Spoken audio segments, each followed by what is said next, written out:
go. Here we go. Thank you for clicking on the video. This is going to be, I guess, a bit of trial and error as we go here. So predominantly I've started on the YouTube journey not too long ago.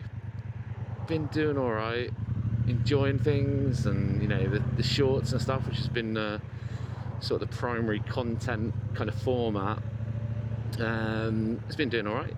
We've done a couple of sort of long form videos of sort of various rides to meet and what have you, but there's not really been any kind of you know, like comments behind it or audio or anything. So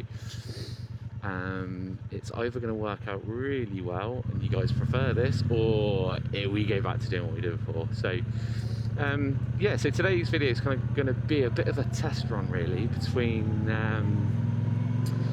I guess almost like a review of the new bike, which I've had for about a month now, put a couple of 100 miles on it, and it's a 2018 Triumph Bonneville Speedmaster 1200. Bit of a mouthful. And yeah, I guess at the start of the video, just to kind of, you know, give you a spoiler, absolutely loving it. You know, I'll go through the things, you know, later on in the video that I love, don't quite love. Things change on it, you know, future plans, because obviously not many of you will know me at all, really, to be fair, because like I say, it's a fairly new channel. But one of the things I'm looking to do with this is to really make it my own, and got a few sort of mods that we've already made that I'll talk through when we stop. I guess upcoming future plans that we captured in videos. And then I guess really the other part will be over to you guys. You know, is there anything out there that you want to see, you know, from this? Because I know from looking at Speedmasters and just, I guess, Bonnevilles in general, the Bonnevilles and the Bobbers are very much the favourite bike out of the lot. The Speedmaster, maybe not so much. So that goes from sort of content through to, I guess, accessories. Like I say, early impressions, absolutely love the bike. Having predominantly come from Japanese sports bikes, so starting on a Ninja 250 about 20 years ago, then moving on to a Honda CBR 600 F4i, then a 600RR, then I've had various iterations of the Yamaha MT series, so all the way from the 7, the 9, SP, through to my previous bike, which was the Yamaha 10, MT10 I should say, sorry. So yeah, very much a change of pace. I will caveat at the top as well that I should have probably said, and again, this is very much the first video we've done of this, so you're gonna have to bear with. It's going to be a review and ramblings, so I'll make sure we capture that in the title of the video and whatnot. But yeah, so yeah, like I say, very much a big change for me coming to this bike, and there is a reason behind it. So a couple of years ago, I had the 600RR, and it was taken into my local dealership for a little bit of warranty work. And funnily enough, yeah, being a Honda dealer, they also had a couple of other franchises there, one of which being a Triumph. Now, the interesting thing was, so I dropped it off and was told, because it's warranty work, it would need to have the original parts put onto it, as in bolts. And I thought, you know, Honda dealer, you know, Honda bolts, bound to be plenty of them in stock. Now, it turns out the bolts that were needed were specialist, and yeah, they weren't available. So essentially, long story short, I was going to be without the bike for 3 or 4 days.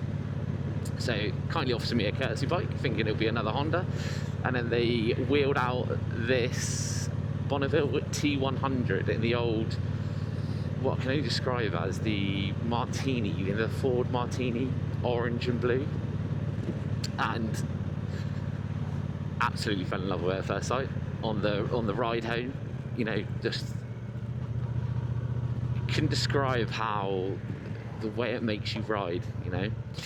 So yeah, that was very much a change in pace, change in style, and everything, you know. So and I was very sad to give it back, I'll be honest. So that was about 3 years ago, and ever since then I never got rid of the bug. So I'm going to quickly top up with some fuel. So we're not off to the best start, because we should have probably got that before we started the video, but I won't let you sit through and watch all this. So you'll shortly join me when we're all done and dusted. So I thought actually, while I thought I'd start recording a little bit earlier actually, just to show you I guess some real world findings of the bike. So pulled the bike in with a pretty much empty tank, running on fumes, only running on V power, and I think V power is showing at 179.9 here. So yeah, so for a full tank it's I think £15. So I think it's got a fairly small tank at around 14 litres. So you know, it's not terrible on fuel. It's really not. But you do have to fill up. I'm finding quite often, not necessarily just because of the fuel economy, like I say, which isn't terrible. It's more of the tank size, like I say. So yeah, it's just something to bear in mind. Not an issue, not a drama. I will say that the riding style, again, probably like most bikes out there, right, really does affect your fuel economy. So just a point to note as well, actually, if you look at the fuel gauge, we are showing as having not filled up. So that's a nice little quirk of the bike. It's not something unique to mine. It is with all Speedmasters apparently. It takes a little while for fuel to register. So if you are in the midst of thinking about getting a Speedmaster, you decide to pull the trigger and you fill up, and you see that, don't worry. It's just a little quirk of a Speedmaster. So yeah, like I say, going back to what I was saying around the fuel economy. So in terms of fuel economy, I ride out of various different kind of groups, and you know, others that are on, again, varying types of machines. And I will say, if you keep the bike at around sort of 65, 70, you can get some fantastic mileage out of it. So I think anywhere from about sort of 120 miles to a tank. If you kind of take it a bit more spirited. So in terms of power and torque, I'm not going to bore you with all the stats or the figures, because I'm assuming one of two things here. You're watching a video for the either vlog purposes, or you're watching because you're interested, and I'm assuming it's the sort of thing you already know. So you know about the pound per foot torque, brake horsepower,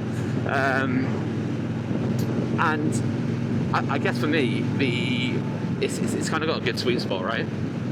So there is plenty of power to be had available at a tap. Having come from an MT10 where you only had to look at the throttle and the thing's wanted to wheelie, it's wanted to fly off, very unhappy at low speeds, which, you know, you're sort of talking your 30s, your 40s, which unfortunately, if you're from the UK, you'll very much know that that is the majority of our speed limits for a good chunk of our journey. So even mapping that out, it wasn't happy. Whereas the Speedmaster, very happy doing all sorts of speeds. I would say in a nice way. So this is someone described it to me like this. It's a lazy bike. So what I mean by that is you can very much be doing 30 in third gear, second, whatever. If you're in third, for example, and you want to pull away, you can kind of keep going with that. Or even if you're in, say, again, say you decide to drop it into fourth, a bit like what I'm doing now, I'm in third, just dropping it down to 20 there, it's more than happy. It's not labouring too much.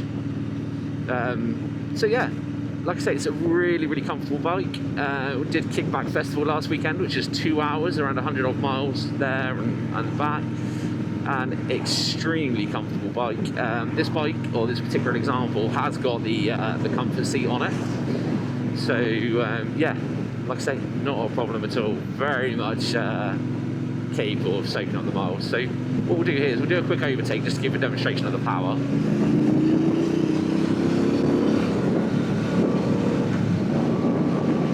So like you can see there, we very quickly got up to 60. Didn't have to drop too many gears. In fact, didn't drop any. Just changed from third to fourth there. So like I say, plenty of power in the tap. And yeah, I would say, and again we go from kind of review to rambling to observations here. And it's what I kind of touched on earlier, right? The first time I drove the Bonneville was that it makes you ride it with a completely different mindset. Now, if you're used to classic bikes, Tourers, I'm assuming you're already in this mindset.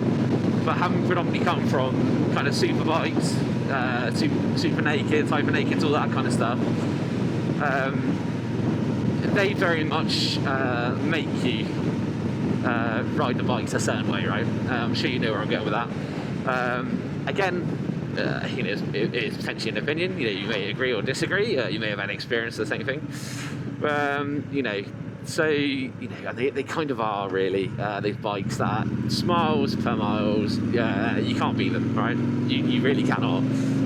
But they will get you in trouble. Or most certainly that was the case for me, I should say. Sorry.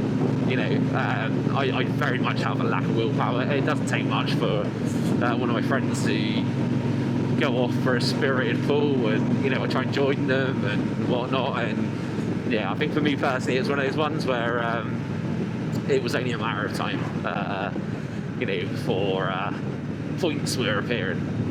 So yeah, I guess how this bike came around was took the MT10 in for another quick overtake, sorry.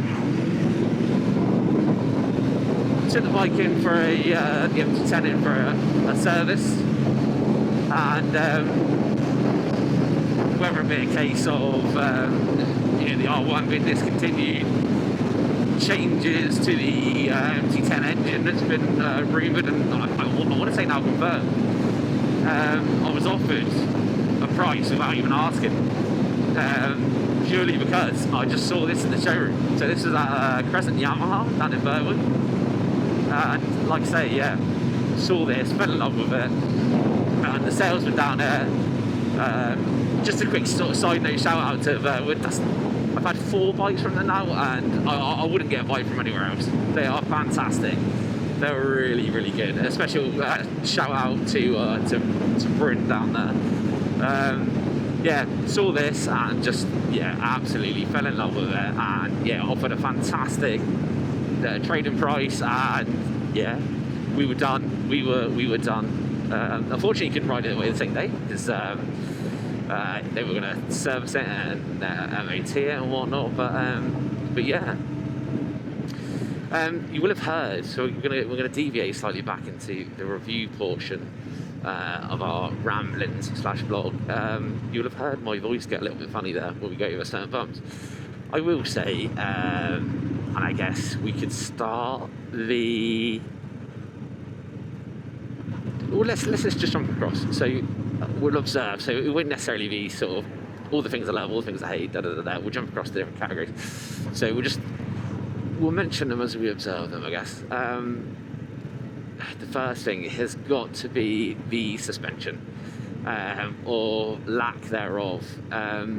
It's a big girl. It is a big girl, and very much bottoms out over the slightest bump. Again, for my UK riders, viewers, what have you, you'll know the state of our roads at the moment. They are horrendous, absolutely diabolical. And I guess this suspension, we'll call it issue, we'll call it a quirk, is very much exacerbated by these potholes.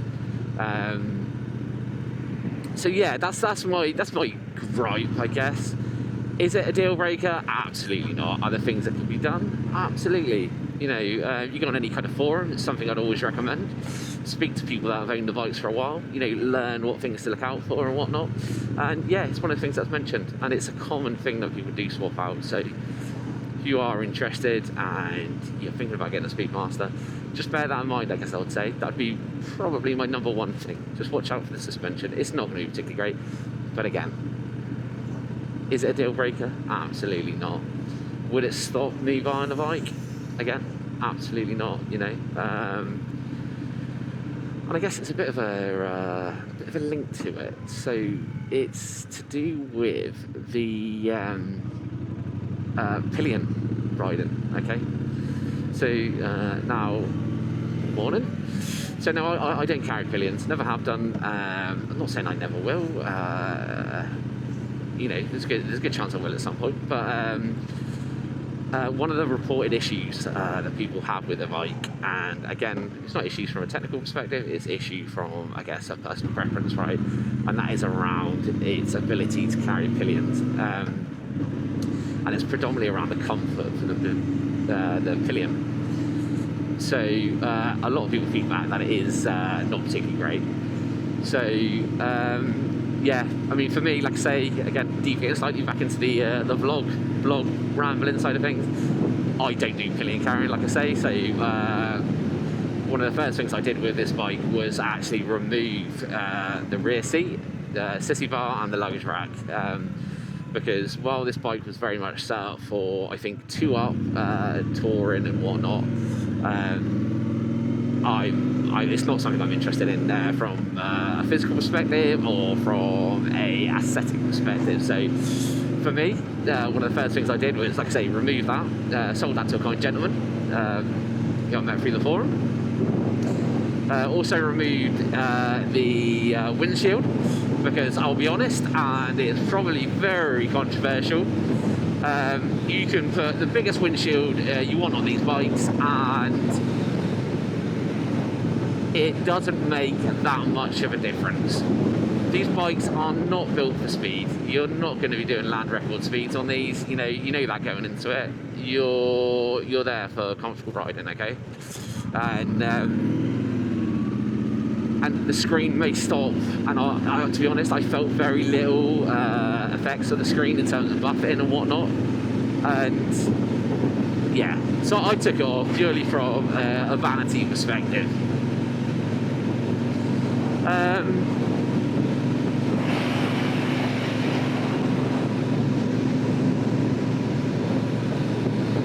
Some beautiful roads around there, absolutely beautiful roads. Pheasant there, say there, thank you.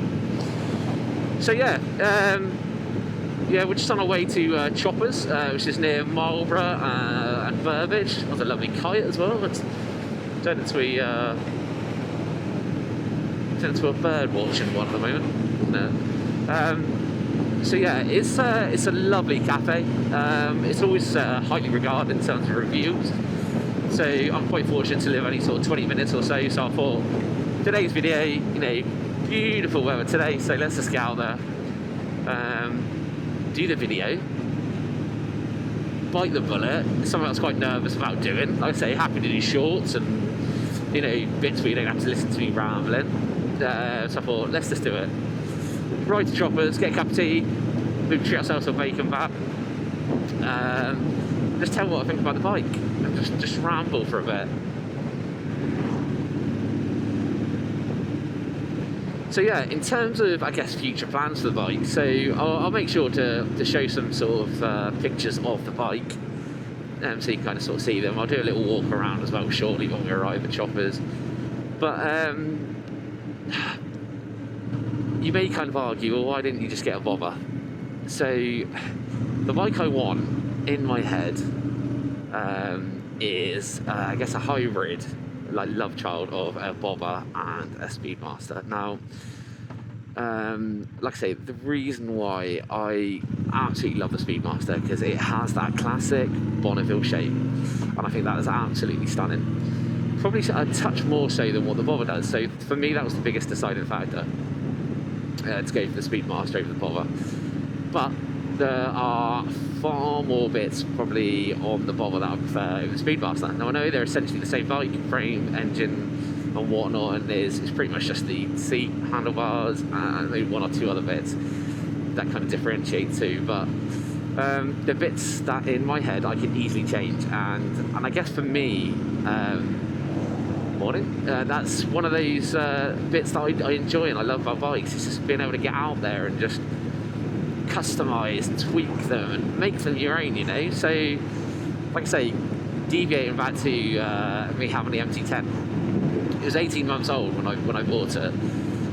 It had done next to no miles. It had, I was a second owner, but it had everything already done to it. So I am in my garage, wanting to do things to it, and I guess I was just finding myself with the point of there was nothing I could do to it. So it had been tuned, it had been remapped, it had a £2,000 Austin Racing full exhaust system on it. It had infill panels from Pyramids, seat cowl, belly panel costing well over £1,000, ASB levers, you know, a couple £100. I'll admit here, none of those bits were added by me, all previous owner, like I say. And I just found myself looking at it going, what can I do? You know, what can I do there? And getting this bike, it's just, I guess it's kind of reignited it for me. So, like I say, first day in, it was just stripping bits off, buying bits off other members in the forum. So I do want to sort of, I don't want to completely dechrome the bike, but I do want to kind of black out a little bit because it has got a beautiful tank. So I'll quickly have a look down and show you. So it's got the lovely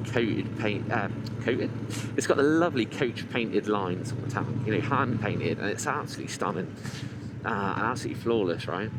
So I wanted to kind of pair that with a bit more black, get rid of some of the chrome, you know.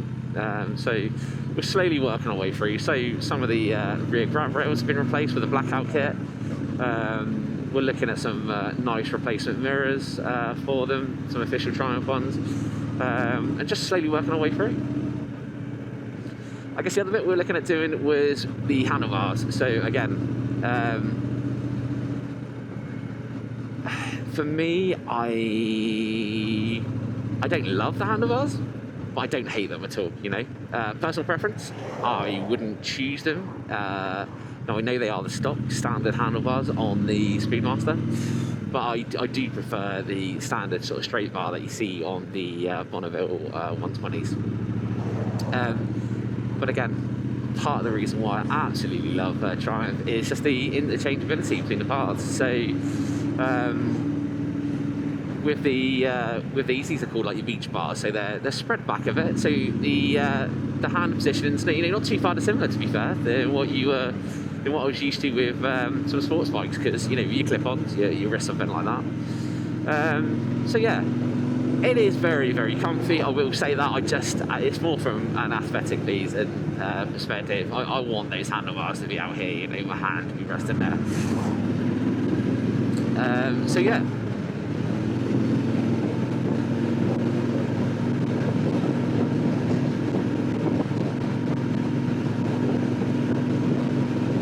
So yeah, just going back to the fuel economy perspective. Like you can see my mileage actually creeping up just because we've had a nice little poodle. You know, we've not really gave it some. Hopefully you've seen from some of the overtakes. You know, it's more than capable. You know, would it keep up with a sports bike? Absolutely not. Do you care that it doesn't? Absolutely not. You know, so yeah, it's not a problem. I mean, look, you don't buy bikes like this to do that, like I say, right? I do have to be very careful along this road. So I posted a short a little while back. So we have craters in the middle of this road that are diabolical. So it does make overtakes a little bit precarious. So you may see them, or hopefully, well, you can see some of the patchy fill-ups. So there we go. So you can see you just have to dive between two of them there. Just get in before we find another one.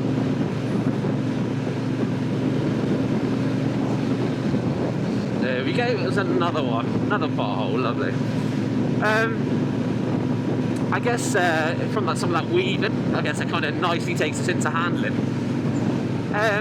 Like I mentioned at the top of the video, it is a heavy bike. It is a very heavy bike. I would say you do notice it, unsurprisingly, when you are moving it around by hand, which if you're surprised by that, I'd be surprised by that comment. But I think this is where they've absolutely nailed this bike. This bike is so well balanced. It just handles and glides. It's not a lump. It doesn't wallow. It just feels so well balanced. I don't feel at any point it wants to low side or high side. I mean, you can get it down to a certain degree, right? But yeah, it's just a comfortable bike that rides really well. So yeah, we are now here at Choppers. So we'll come in the same way as this car, just so you can see some of the bikes on show. We'll do a quick short walk around of the bike in a second, talk you through things, and yeah, hope some traffic's clear.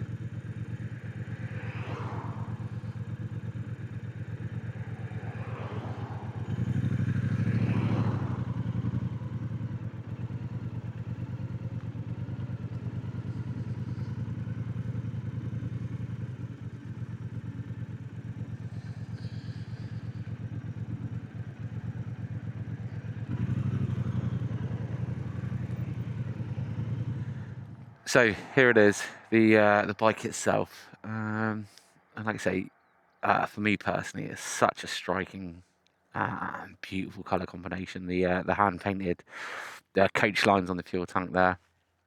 We've got some nice sort of plans for the bike, like I say. So we've obviously removed the pillion seat and replaced it with the blacked out grab rails and luggage rack here. Got a couple of little marks just from where the old seat was, so that's something that we'll look to do in a later video. Any kind of advice or guidance on saw on that would be appreciated. But yeah, it's just a little bit of bubbling, so it's nothing too much. So yeah, that's pretty much there. We've obviously got the really thick, really comfortable and plush comfort seat that's on it. It has got the standard exhaust and catalytic converter on it at the moment. We should be receiving in the mail very shortly a set of Hitchcock's short drag pipes. So that'll essentially take us to around here.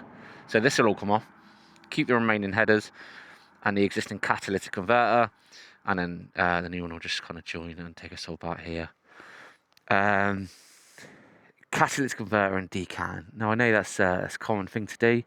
Again, going back to what I was saying earlier around accessories and content out there for these bikes, there's not a huge deal out there. So trying to find a comparison of what these bikes actually sound like with different combinations of decat with slip-ons or full systems is it's fairly limited. But I'll be honest, I'm normally a yob when it comes to bikes. I do like loud pipes, but it's been a real mixed bag with these when it comes to decan. So I'm not quite sure what we'll do. So we're going to take it one step at a time, see how we get on with the slip-ons. From initial kind of investigations, it seems that it doesn't seem to make much of a difference from an idling perspective, but when you are revving it does seem to be a bit more throatier, a bit more grunt. So we'll see how that goes, and then worst case scenario, we'll decat it. Again, with these bikes, there seems to be a lot of conflicting information as to whether you need to tune it. So again, just something you can take into consideration. But like I say, I guess for me, you know a bike's good when you park it up, you walk away, and it's got that look back factor. And I think for me, the way it's going, it's got that. You know, you can have the bike looking at exactly how you want it to look, right? You know, no two of these are ever the same, right? And that's the beauty of it. Like I say, this bike isn't perfect. You know, there's a few little bits that need to be sorted. Like the headers are a bit light. They need polishing up, so we need to work on that. The radiator guard could do a bit of touching up, but like I say, overall, it's 2018 plate. It's done 20,000 miles. It's just been meticulously looked after mechanically. But there's just a couple of little bits. Like I say, just a bits on here. Just a bit of light misting on there. But yeah, it's just such a beautiful bike. I mean, you look at it with this kind of sort of scenery around us, and it's just yeah, absolutely stunning. Absolutely stunning bike. And again, in my opinion, and that's the beauty of motorcycling, right? We've all got our own opinions. Like I say, I'd love to take some of the engine covers and black them out and whatnot. But yeah, hope you all agree. And then finally, I guess we do the back end, right? So I have had my very first little accident on this thing. So stupidly pushed it a bit too far back into the garage and cracked that. But it's not to worry, because if anything, it's just expedited the process of doing the standard mods, I guess, that we all do, you know, up there with exhaust and whatnot. And that's the tail tidy, because yeah, it's a very large number plate and it's a very large back end light unit. So yeah, that's something we're looking to do. So again, when it comes to doing the exhaust themselves and the rear tail tidy, I'll look to do videos on that. Like I say, we're fairly new into the YouTube content journey, and you know, please do give me your opinions on what you'd like to see. What should I do? What should I do more of? What should I do less of? You know, I am conscious of. I try to watch other creators for inspiration. I don't want to copy them, you know. I kind of want to. I'd rather just have something a bit more authentic, a bit myself, you know. Great, if you enjoy it, you know, fantastic. Let me know. And like I said, I kind of want to do this in a way that I enjoy doing it, you know. But at the same time, I want to do it in a way that kind of helps you guys. So yeah, that's enough rambling for me. We'll get back onto the road. Right, let's go. Like I was just saying there in the walk around, you know, I've been doing sort of short form content. That's been doing fairly well, and I guess when it comes to the long form stuff, it's something that I am very new at. If you hadn't already guessed, and you're still here and you've stuck around and listened to my ramblings, but you know, it's something that, you know, I am really interested in doing. Want to explore that bit further. So I'm not going to bang on about it, other than this once. If you do like the video, you know, please do give it a like, share, comment, subscribe, you know, and just, and I genuinely mean this not from an algorithm perspective or anything like that. Please do drop a comment, you know, let me know what you enjoy about the videos, you know, what you didn't enjoy, what I could be doing different, because like I say, it's something I want to do, but at the same time I want to do it well, right? So I'm very self-critical, so, you know, I'm arguably I'm my own biggest critic, but at the same time I think it's the best way to learn, right? So, you know, if it's things like audio, video, or just general topics, just please do let me know, you know, obviously in a nice way. But yeah, so I guess what we got left to talk about. So we talked about sort of fueling, we talked about suspension, looks and things like that, and I guess kind of a related topic, the cost of these bikes. Now, you don't see, I'm not saying they're a rare bike, far from it, but you don't see many of them around. But I think they hold their value pretty well. I think they've done most of their depreciating. This particular one, I paid from a main dealer, like I said earlier. I paid just over £6,000 for it. So it's really, really well priced. Like I say, I think it has one, maybe two owners, I think. But it's never wanted for anything, right? You know, and you can see that from looking at it. The service history has all been sort of Triumph with the odd occasional independent, and I think that just let this fella in, back at his friends.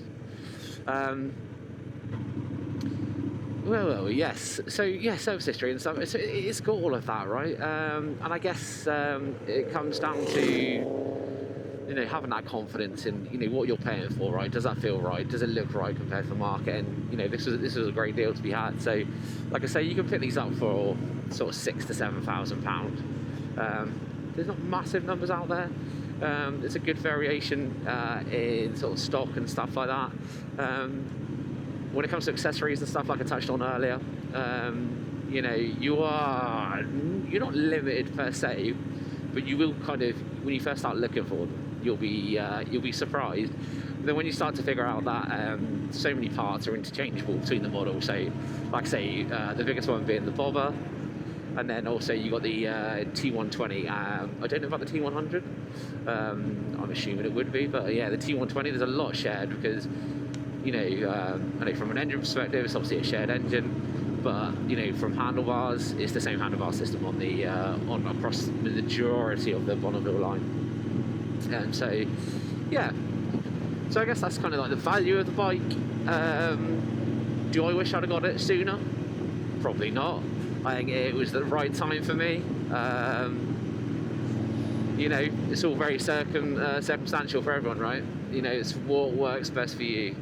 I think for me personally, my dream is to always, was always to have a stable of bikes, you know. So I'm 110% not done with sports bikes. I am a child at heart.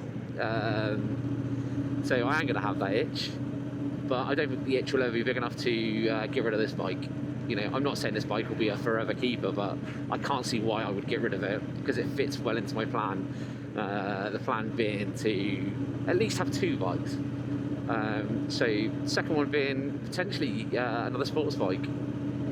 You know, so you do have that itch, like you've seen from the ride out here. We've got some absolutely stunning roads. So it'll be a shame not to use those roads, you know, on a bike like that, you know. And then for these longer trips or just fancy a change of pace, you know, we've always got the Speedmaster in the garage. So yeah, that's probably why I would say, you know, nothing's for definite, right? That's why I'd probably say I would keep this bike for the foreseeable future.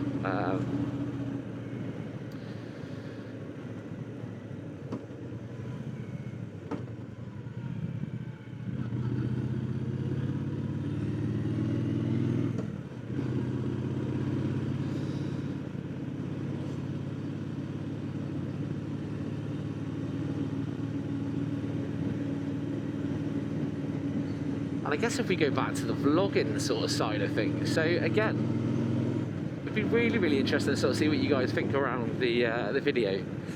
So in terms of the quality, the audio, what's working well, what's not working well. I'm sure I'll find out when I do some post-production, but in terms of the setup we're running a DJI Osmo Action 5, and what I've got is 2 Mic Minis.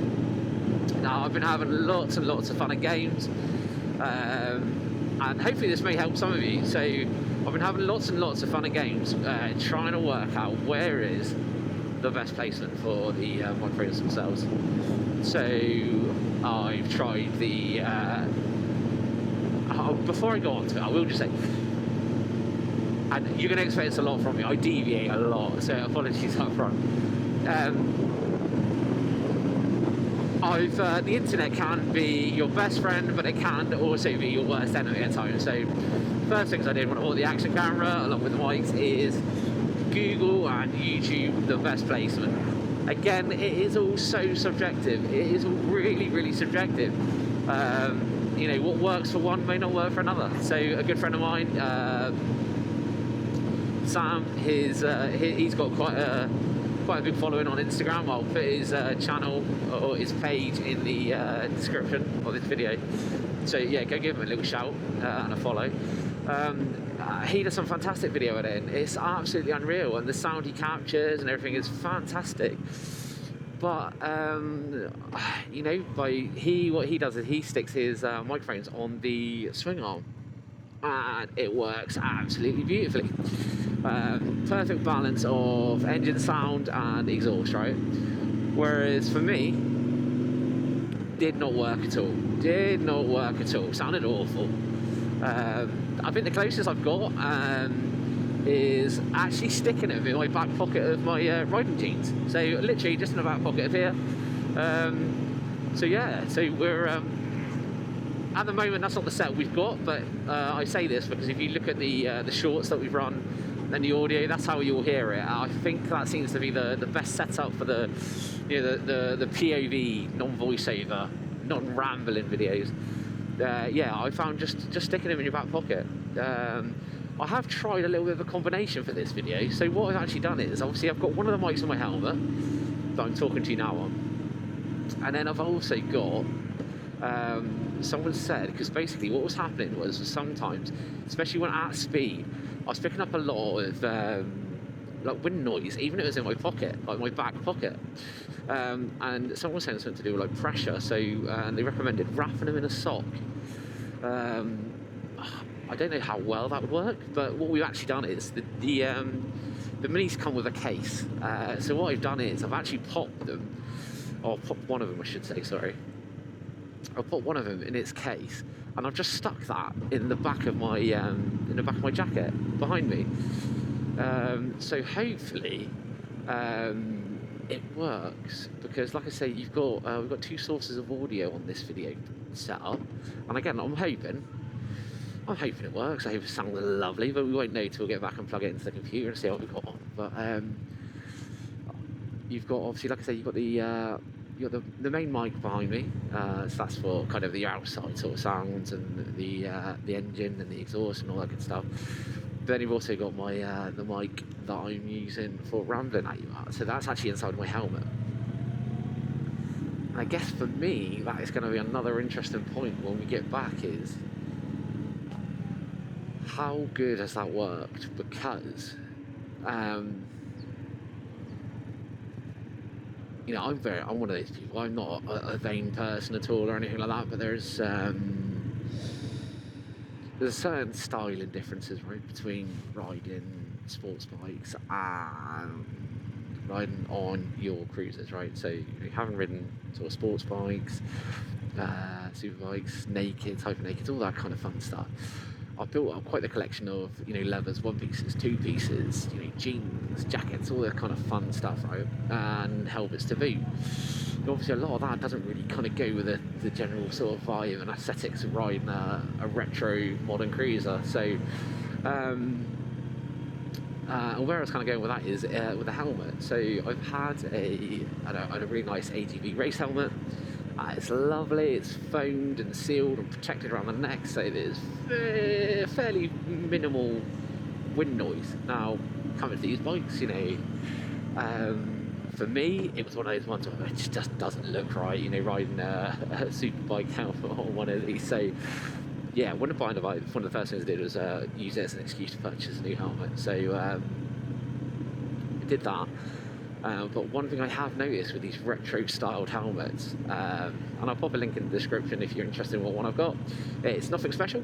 I will say they are a lot cheaper than sports bikes helmet, which is great, because it's actually meant I've bought two in the last month.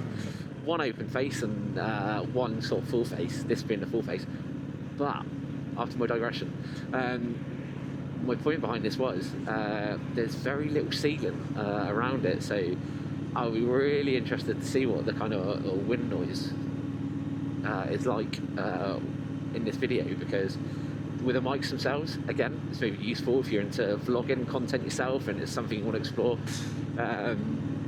I've got the gain turned all the way down, so and I've got wind noise turned down, so I've got the cat on, so hopefully I've done everything to remove as much wind noise as possible. But this helmet is literally, if I, obviously you're not going to be able to see this, but literally, for the bottom of the rim of the helmet itself, there is basically nothing. It's literally up and under.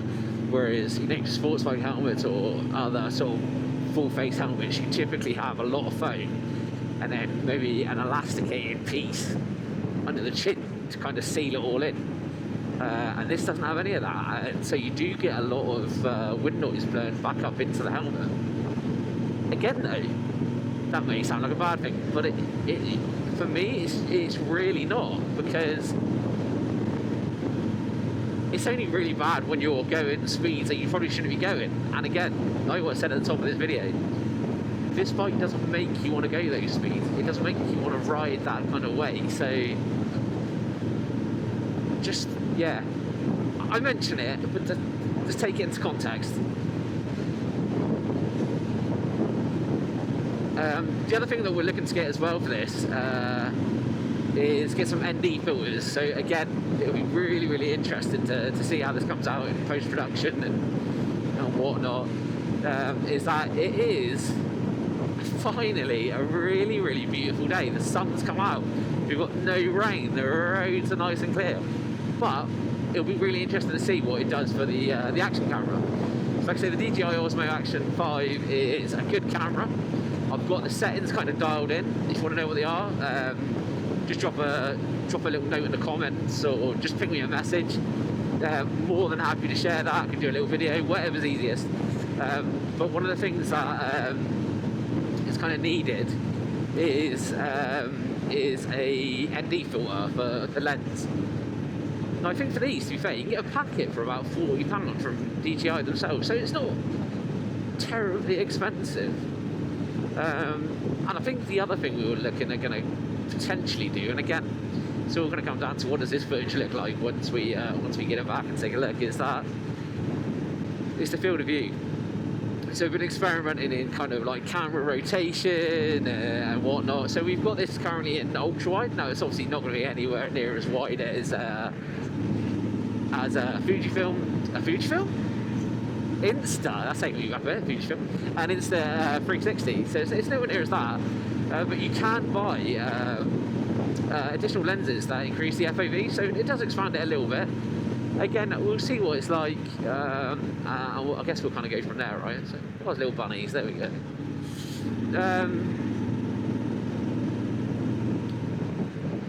So yeah, that's kind of plans for the bike, plans for the channel,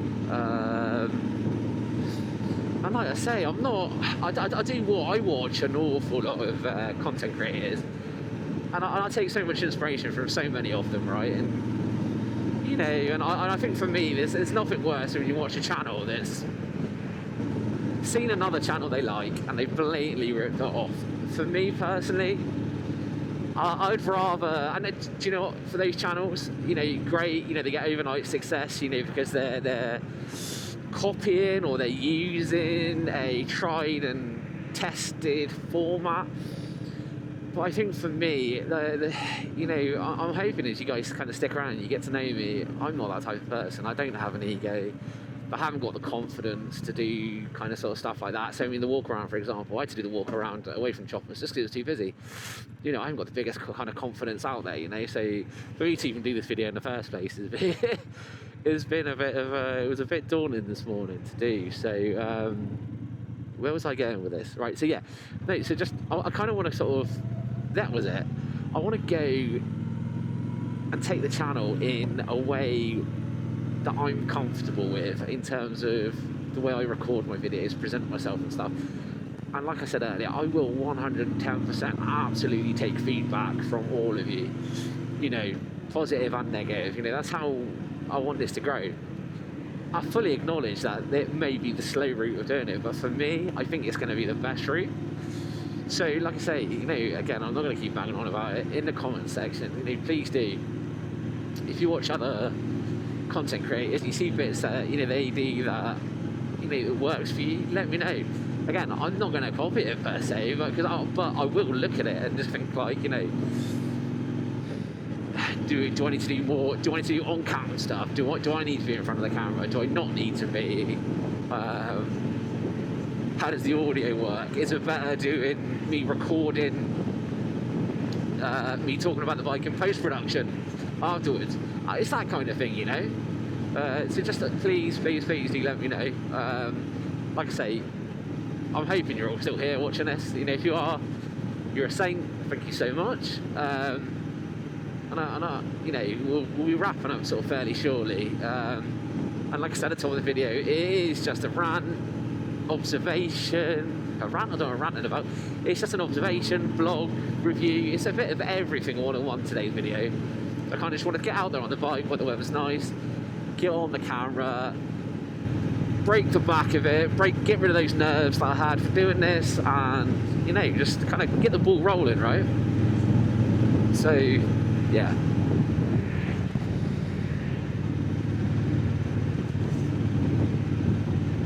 I am kind of hoping as well in the in the sort of foreseeable future, like I said earlier during the walk around, I want to kind of do well, it's not what I want to, I'm going to do it. I'm going to do the modification. I'm going to do them all on camera, right? So it'd be kind of interesting to sort of see and get your perspective. And this isn't sort of comment farming or engagement farming here. This is me genuinely asking out of curiosity, right? Because I'm the same as you guys. I love going out watching other people and their videos and stuff. And I'd be really interested to sort of listen to your thoughts and opinions on when it comes to doing these videos on the modification. So, you know, predominantly in the exhaust and whatnot, right?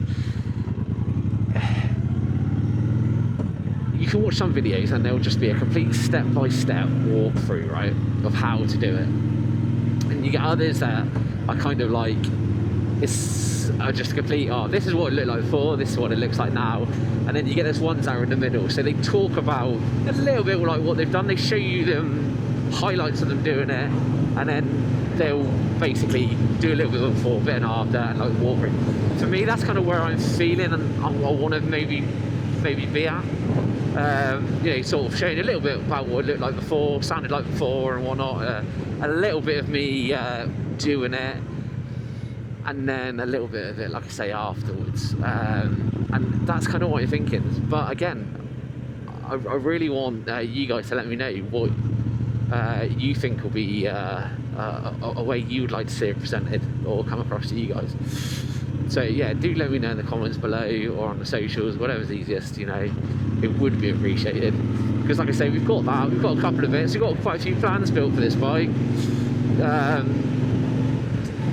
And again, also, just whether you want to see my mug on camera, I don't know if I'll be confident enough to do it just yet, but you never know.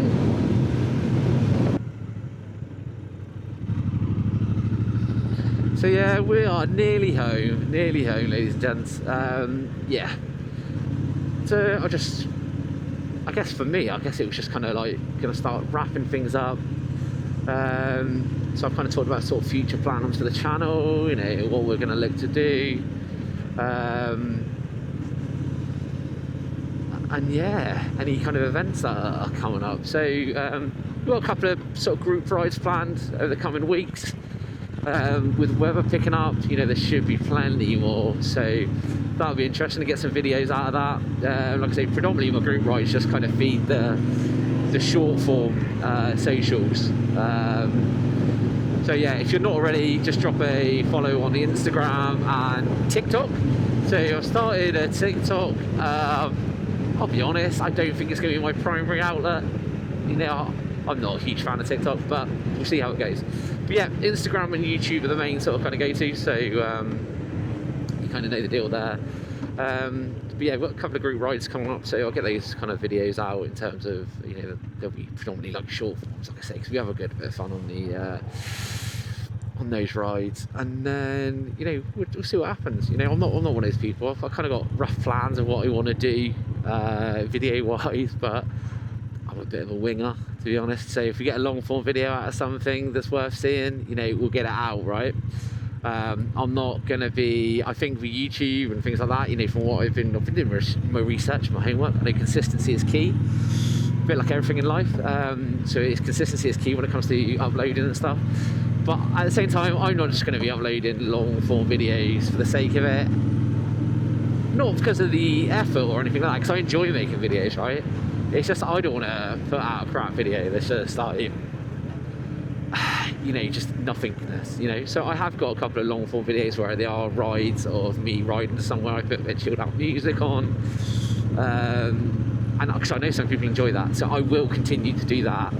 But I'm on about videos of me rambling, talking shit. So whether it's a case of we turn this into a weekly thing or something like that, I don't know. We just do a Sunday ride out to Choppers, or we just a Sunday ride, or just a ride out to somewhere where I just talk about, you know, what's kind of going on, like, you know, any thoughts or anything like that. I don't know. We'll see. But I'm not, again, my point of all of that was I'm not putting content out for sake of putting content out purely for your guys' behalf, because that, not your behalf, what I mean by that is I don't want you to think, oh, there's a video and you know, it's just a video that's been put out for a video's sake, right? You know, I want my videos that go out to be, you know, you enjoy, right? You know, just not just fluff or filler, right? So yeah, so that'll be what we're doing. Just gonna watch this fella. Where's he going? Absolutely worth it.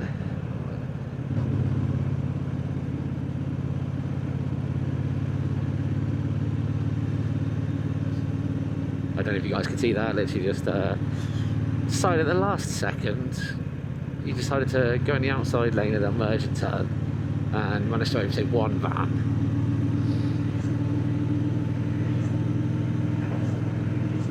Absolutely worth it. But yeah, like I say, we're pretty much done. So I just want to say a huge thank you if you have stuck around for bearing with me. You know, like I say, it is my first one, so I do appreciate your kindness and staying. If you did like the video, you know, or you didn't like the video, let me know. Let me know either way. You know, like I say, I wanna learn, I wanna grow, I wanna do this better, I wanna do something that you guys enjoy. So please do let me know. You know, and again, thank you so much. Yeah, until next time, I'll catch you in a bit.